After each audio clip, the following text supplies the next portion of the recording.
Previously, we have derived what is the conduction equation for a Cartesian coordinate systems, cylindrical systems and spherical systems.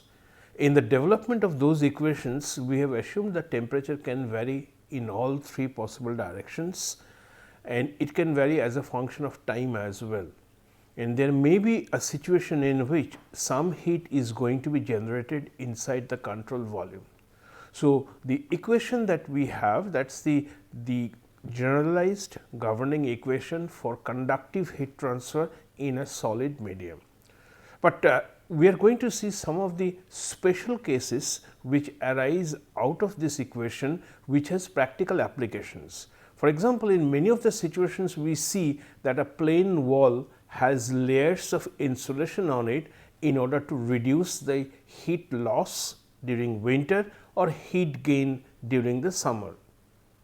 So, when a plain wall has a number of insulations attached on one side of it, and if we know the temperatures of each of the junctions between the insulator and the wall, insulator 1 and insulator 2 and so on, then it is possible to predict what is the total heat loss from the wall to the outside at steady state conditions. Because in practical applications, we mostly are concerned with what is going to happen at steady state. What is the steady rate of heat loss from a room which is exposed to a very cold environment. So, it is important therefore, to simplify the heat diffusion equation for special conditions of when you have only a plain wall and at steady state. We would also add another restriction, that there is no heat generation in the control volume that we are considering. Again, going back to the example of heat loss from the walls of a room at steady state with insulations on the outside of the wall, obviously there is no heat generation in the insulation. So, how do I express the temperature distribution inside these different layered materials? And we would also need to appreciate the fact that at steady state, no matter whatever be the order of the insulation, the thickness of the insulation or the material of the insulation, the same heat goes through all the layers. That is very important. So, the heat rate is constant. The amount of heat which will be lost by a hot room with layers of insulation on the outside is a fixed quantity. So, no matter what you have on the insulation, as the insulation, the thickness of it and so on, at steady state the same amount of heat will flow through all these layers. And secondly, when you think about that, when we talk about plain wall and insulation on top of it, then you do not have any variation in the area, any variation in the heat transfer area. So, the same area is exposed to heat transfer from inside the room to the outside. The cross sectional area does not change. So, therefore, the special characteristics of a plain wall is that the area remains constant, and since the area remains constant, and we understand from physical principles that since there is no heat generation and at steady state, the same amount of heat must travel through all these layers of insulation. So, the heat rate is constant, area is constant, and therefore, heat flux, which is heat rate by area, that is also going to be a constant. So, for planar systems, both the heat rate and the heat flux are constant, which may not be the case for cylindrical systems or spherical systems, because as you grow out, the radius increases, and since the radius increases, the area available for heat transfer will also increase. So, the quantity of heat will remain constant, but the flux will not be constant. So, that is the major difference of conduction in planar systems at steady state and conduction in radial or spherical systems, cylindrical or spherical systems at steady state, where the heat rate will obviously has to be constant, because that is conservation of energy, but the heat flux will vary. So, these are the different things, and in the fact that heat flux may vary will also lead to interesting observations, and they will also affect the temperature profile what you would expect in a plane wall at steady state with no heat generation, and a cylindrical system with no heat generation and steady state. In one case, as we are going to see very soon, that the temperature distribution is going to be linear, whereas in the case of cylindrical and spherical systems, they are going to be non-linear. So, our starting point for analysis of conductive heat transfer in plane walls starts with the heat diffusion equation, and then we are going to simplify the equation based on it's a one dimensional heat transfer, no generation of heat, and at steady state. So, we start first with this equation which we have derived previously in the class. So, this is temperature as a function of x, y, z as well as time. So, there is a transient component also attached to this, and this q dot, if you remember, this is q dot is the heat generated per unit volume of the per unit volume. So, therefore, if it is one dimensional and steady state condition, then I can say that T is a function only of x. Let us assume that x is the direction in which the heat flow takes place, and T is not a function of time. So, when I talk about steady state, what I mean is that the temperature can be a function of position, but at a given position the temperature is not a function of time. So, for the one dimensional case, temperature is a function of x, but temperature is not a function of time, and we will also assume that there is no heat generation in the system, therefore, q dot is 0. So, if we apply these three conditions to this equation, what I see is that T is not a function of y. So, this term would disappear. T is not a function of z. So, this term would also not be present. Q dot is 0 and temperature does not vary with time. Therefore, the governing equation reduces from the heat diffusion equation as d2T dx square is equal to 0. So, this when you integrate this, it would simply give you temperature as a function of x as C1x plus C2, where C1 and C2 are constants of integration. So, now in order to solve this, I need boundary conditions. So, two boundary conditions are required, and what we would assume that the temperatures at two sides of the wall are known.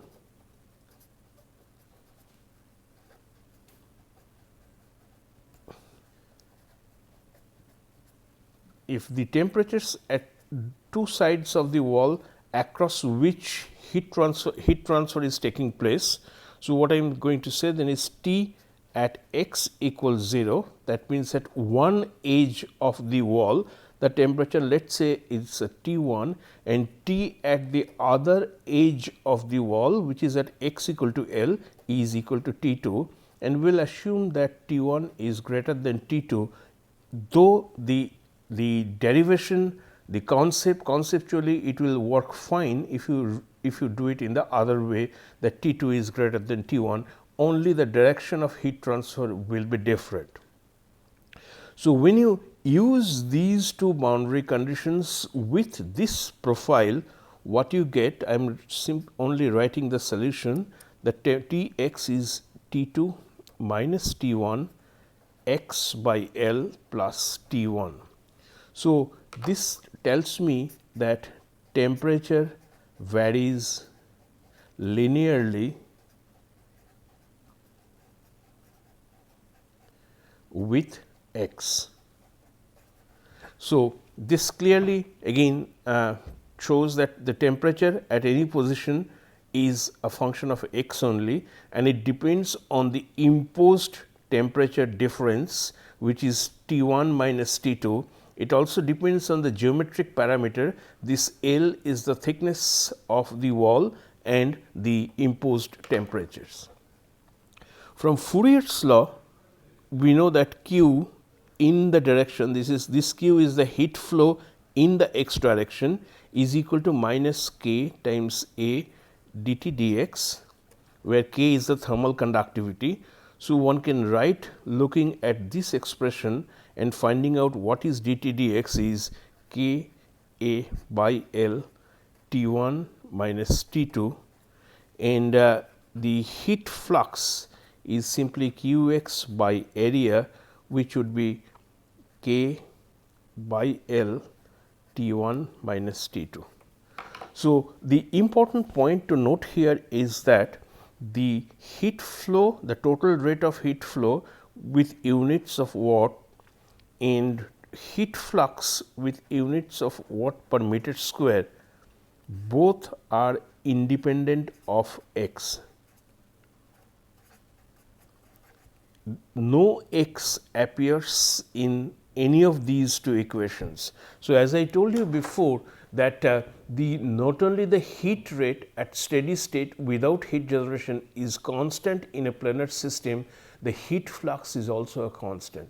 So, our derivation simply shows what we have started with, the basic premise which we have started with, that both the heat rate and heat flux are constant in planar systems, which we would see subsequently would not be the case for spherical or radial systems, where the cross sectional area keeps on changing as you move in the plus r direction. So, we will go back to the, we are going to do something else with this equation, which simply tells me that q double prime x is equal to K by L T1 minus T2. Okay. Now, let us assume that we have a system of a plane wall with three materials, which are A, B and C. These are denoted by 1, 2, 3 and 4. These are the junctions of this, and let us assume that the temperature profile is something like this. Okay. And as you can see that as you move from 1 towards 4, the temperature decreases, and since heat always flows in the direction of decreasing temperature, the direction of heat flow is simply going to be this Q. And at steady state, as we have seen before, the heat flux as well as the heat will remain constant. So, at steady state, the same Q will flow through material A, B and C. So, we are looking at what would be the result for this. So, this is a multi-layered wall.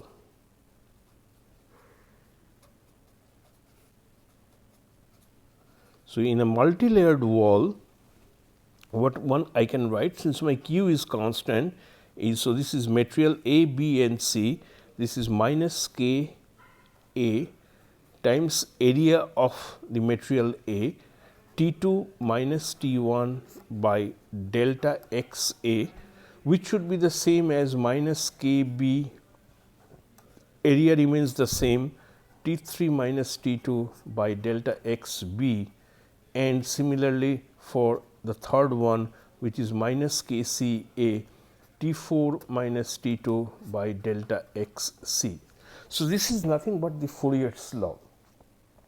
So, now what one can do is you can express T2 minus T1 in terms of all these quantities, that is T2 minus T1 is equal to minus Q times delta X A by K A A, T3 minus T2 is minus Q delta X B by K B A, T4 minus T3 is 3, T4 minus T3 is minus Q delta X C by K C A. So, this Ka, Kb and Kc are the thermal conductivities of material A, material B and material C, and delta Xa, delta Xb and delta Xc are the thicknesses of each of these material. So, you sum them all together, what you are left with is this T1 and T4, they are the one which are going to remain in this, and on this side if you take Q common, so you have delta Xa by Kaa, delta Xb by Kbb and delta Xc by Kc.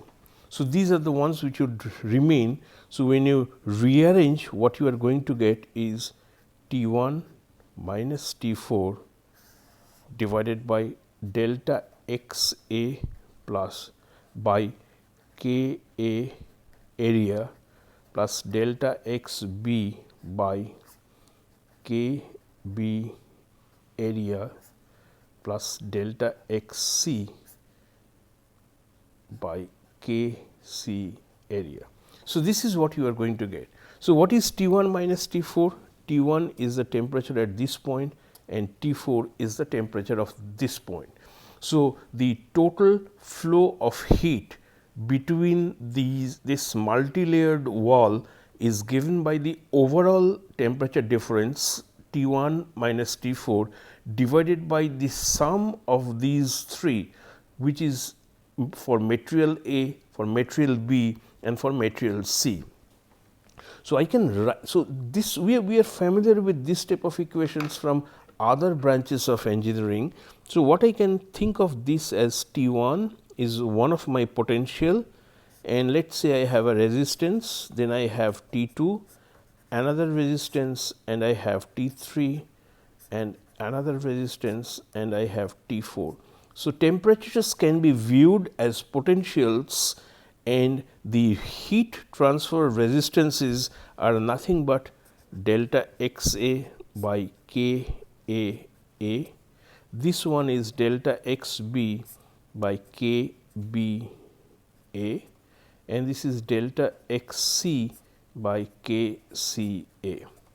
So, what you have then in the system is the potentials T1, T2, T3 and T4, the resistances are like this and the entire thing is in series, and as a result of, since T1 is greater than T4, since T1 is greater than T4, what I have then is flow of heat in this direction. And as with the series condition, with the Ohm's law, where the resistances are in series, what you would see is that the same heat will flow through all these walls. So, what you have then is the overall potential difference divided by the sum of resistances. So, only thing is the potential difference to be replaced in Ohm's law to arrive at the heat transfer law is overall temperature difference by sum of all conductive resistances. So, what are these conductive resistances? They are delta Xa by Ka into A. Delta Xa is the thickness of medium A, of material A, Ka is the thermal conductivity of the material A and A is the cross sectional area. So, you have 3 or 4 materials sandwiched one after the other, and if you maintain temperature at one point, if you do know what are the temperatures at the two end points, then you can find out what is the flow of heat through this combination materials, through this multi-layered walls, and the result that you would get is something similar to what you have obtained in the case of Ohm's law. Okay, so, that is Fourier's law of conduction being applied to multi-layered walls. Okay. So, the next what we would do then is a system in which I have one more thing I would like to quantify here is that the conduction resistance, as I said, is delta Xa by Kaa. If you think about convection, the convection is Newton's law of cooling, where Q is Ha times delta T. So, if this is the effect, which is the heat flow and this is the cause, then I can write that exactly like this equation, if I look at this, then my resistance must be equal to, I can write this as Q as delta T by 1 by H A. So, your conduction resistance is delta X A by K A A, whereas my convection resistance is equal to 1 by H A. So, if this wall is connected with a convection environment, then I am going to have 3 conduction resistances in series and a convection resistance being added to this, where the convection resistance is nothing but 1 by H A. So, the conduction what is conduction resistance and what is convection resistance for the case of planar systems must now be clear to all of you. Then we would go to a situation which is more practical, where these walls through which conduction takes place, they are exposed to an environment outside air. So, the room that I am sitting in, it is an air conditioned room, it has multiple layers of insulation on the outside, and then it is exposed to the outside ambient temperature, outside ambient. So, the amount of heat loss from this wall which anybody would like to minimize is simply, in this case, the amount of heat gained by this room, since this room is cooler than the outside ambient, this is going to be a combination of all the conduction resistances due to the insulation and the wall that we have for this room, as well as what is the convection resistance on the outside of the building, which connects it to the ambient temperature. So, if we think of the driving force for heat transfer from the outside of the room to the inside is what is the temperature outside, the ambient temperature, and what is the temperature inside the room. The difference between these two is the cause of heat transfer. So, it is a system when I have the insulation and the outside ambient both taken together, it is a system of conduction and convection both present in the system. So, we will quickly see how the result would look like for a system in which I have both conduction and convection. However, it is a planar system such that both the heat rate and the heat flux are going to be constant. So, let us see what form this equation would take. So, I have a conduction, convection, both are combined in the diagram would probably look something like this, where this side is T infinity 1, in this side let us say the temperature is T infinity 2. So, I have a hot fluid which is moving in this direction on this side of the wall, and I have a cold fluid which is moving on the outside of this wall. So, this is my wall, and the temperature here is T infinity 1, the temperature here is T infinity 2, and if you recollect what we have done before is that it is going to sharply fall because of the thermal boundary layer that we have discussed before. So, let us say this is the surface temperature of 1, and then I have a Ts2 which is the surface temperature of 2, and then it falls to T infinity 2. So, over here the fall is also going to be like this, and in between Ts1 and Ts2, since it is a plane wall at steady state without any heat generation, the temperature profile must be linear. So, this is what the temperature T infinity 1 is more than T infinity 2, and therefore, the flow of heat is going to be from the left to the right. So, this is a system in which I have conduction in the plane wall, convection on the inside as well as on the outside of the plane wall. So, if I draw the resistance diagram for this, where the outside potential is T infinity 1 and the potential over here is T infinity 2, these are the two temperatures. Then I have some sort of a convection resistance which brings me to T S 1, and then a conduction resistance which brings me to T S 2 as per the diagram, and then I have a convection resistance which then results in asymptotically and smoothly merges with T infinity 2. So, this is my convection resistance which must be equal to, and let us assume that this hot fluid maintains a convection coefficient of H 1 over here and a convection coefficient of H 2 at this point. So, therefore, the resistance is simply going to be 1 by H 1 A as we have discussed before. This is going to be L by K times A, where L is the thickness of the wall, A is the area, K is the thermal conductivity, and over here it is going to be H 2 A. So, that is what we would get in this case. Therefore, the total flow of heat Q is simply going to be T infinity 1 minus T infinity 2 divided by R total, where R total refers to the algebraic sum of these three resistances since they are in series. So, this is R total would simply be equal to 1 by H 1 A plus L by K A plus 1 by H 2 A. That is the total resistance to heat transfer in this system.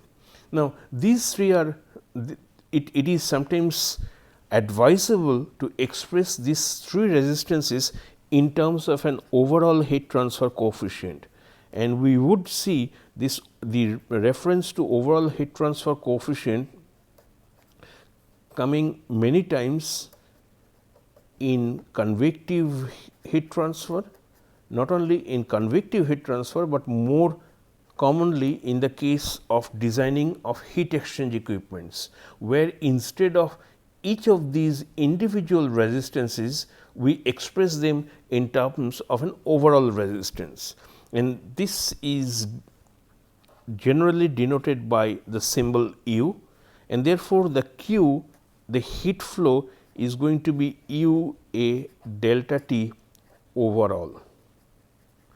As I mentioned, the U appears mostly in the case of convective heat transfer. So, the total amount of heat transfer is simply going to be according or similar to Newton's law of cooling as Q equals U A delta T, where U is the overall coefficient which may contain both conduction and convection, as we have seen in the example that we are discussing. The A is the cross sectional area through which the heat transfer takes place, and delta T is the overall temperature difference.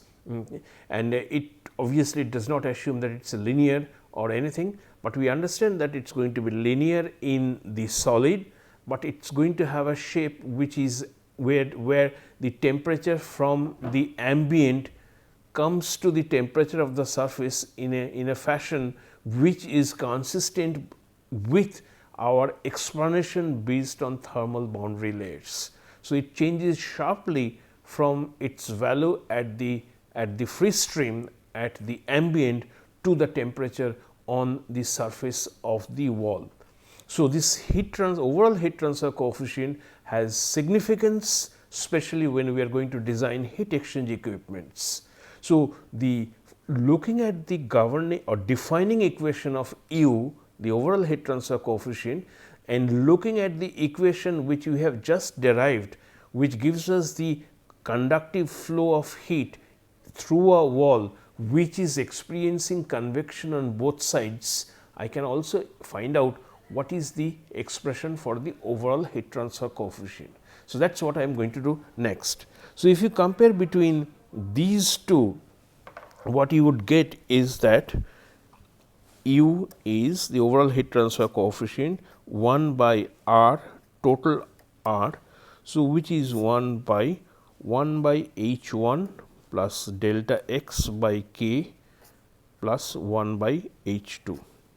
And we would see that for a hollow cylinder, what would be the form of U that we would see in the next class.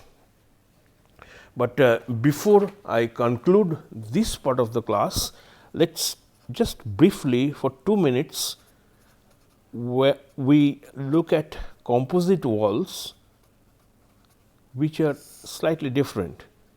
Let us say you have a system in which up to this point is made of some material, and from this point onwards it is of another material, but in between you have two different materials. So, you have a material E with a thermal conductivity K E of length L E.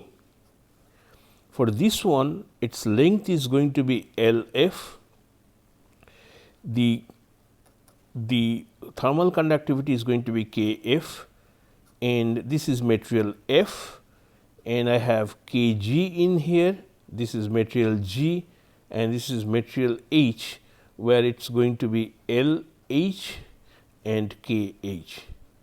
And the temperature here on this side is going to be T 1, on this side it is going to be T 2. So, as you can see that the heat is going to flow, if T 1 is greater than T 2, heat is going to flow from 1 to 2, but in here after it reaches this surface, part of the heat is going to move through this, part of the heat is going to move through this, and they are going to emerge in material H and flow. So, this is the overall direction of Q, but at this location, at this plane it is going to get divided, and at this plane it is going to combine, so that you get the same Q, and here you also are going to get Q. So, there are two ways by which, so this is definitely a 2D condition, where near this the temperature can be, there can be two dimensional effects. So, temperature is not going to be a function of x alone, it could also be a function of y. So, there are two ways by which you can represent this in terms of when you talk about thermal, I mean the electric circuits.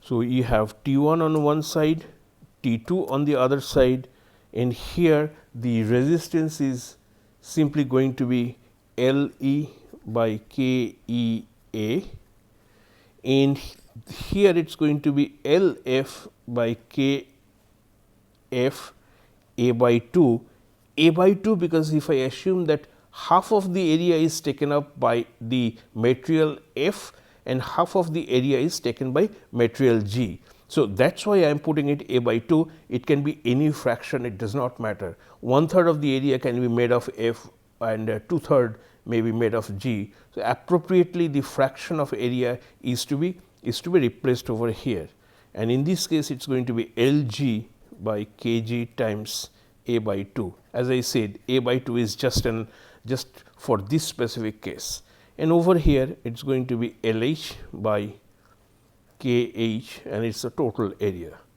Or you can assume that this entire thing is divided into two strips and they are parallel to each other. So, you have three resistances in series for the top part,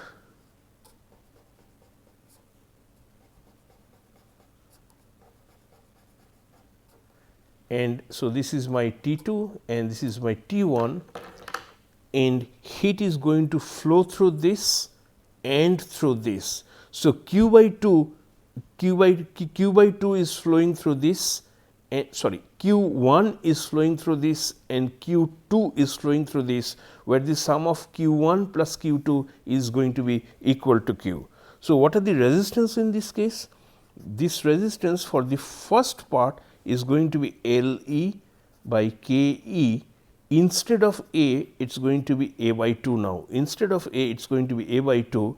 This resistance remains unchanged. So, it is going to be LF by KF A by 2, and this is going to be LH by KH A by 2, and similarly the three resistances here are going to be the same as what you see over here. So, whenever you come across composite walls, it is customary to express them either like this or in this fashion. But in both cases, we have to appreciate that near the junctions there would be two dimensional effects, two dimensional conduction, where T is going to can be a function of both x and y, where y is this direction and x is this direction. So, the explaining the complicated flow of heat through composite walls by a simple resistance in series or resistance in parallel mechanism would only give you an approximate value of the temperature, the junction temperatures, and the temperatures, the total flow of heat.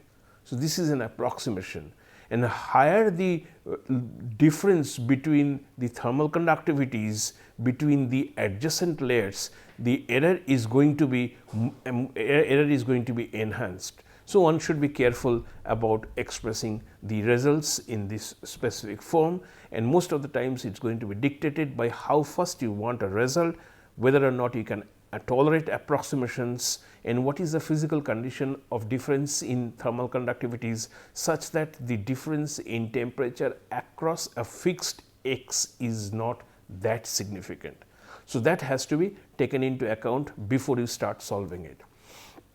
So, in summary, what we have done in this class is that we looked at the heat diffusion equation, reduced or simplified the equation for the case of one dimensional conduction under steady state with no heat generation. And what we saw is that in a plane wall, that gives rise to a linear temperature distribution. When it is a linear temperature distribution, we have expressed the heat flow through a plane wall under those conditions in something similar to that of Ohm's law, where the potential difference is replaced by temperature difference and the current is replaced by the heat flow. And the resistance what you get for these kind of systems is simply the thickness of the plane divided by the thermal conductivity of the plane and the area, cross sectional area, which is perpendicular to the direction of the flow. And we have also seen what would be the effect when we have convection and conduction combined in such a system in multi-layered walls as well as in composite walls. So, the take home message from this part is that the heat flow and the heat flux both are constant. The next class what we are going to do is I will show you that in a cylindrical or a spherical system, the heat rate would remain the same, but the flux will keep on changing, and that will give rise to some interesting results which we would analyze in the next class.